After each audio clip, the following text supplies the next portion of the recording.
Az Electrolux beépíthető mikrohullámú sütője az EMS 26405X típus jelzést viseli. A készülék kívül-belül rozsdamentes. A belső űrtartalma nettó 26 liter. A belseje is rozsdamentes és lekerekített szélei vannak a mikronak, ezáltal könnyebben tisztítható, illetve grillezés funkcióval bír, mely egy süllyesztett kvarc grill. Tehát nem áll ki annyira a palásból, ezért ott is könnyebb tisztítani a berendezést.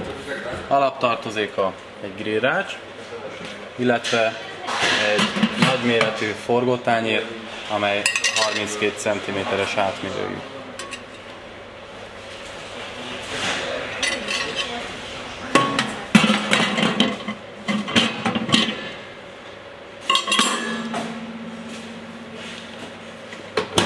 Jobb oldalán található az elektronika vezérlés, mellyel be tudjuk állítani a kívánt időtartalmat. Ez egy multifunkciós gomb, súlyra, időtartalomra vonatkozó tekeréssel nagyon gyorsan a kívánt értéket el tudjuk érni.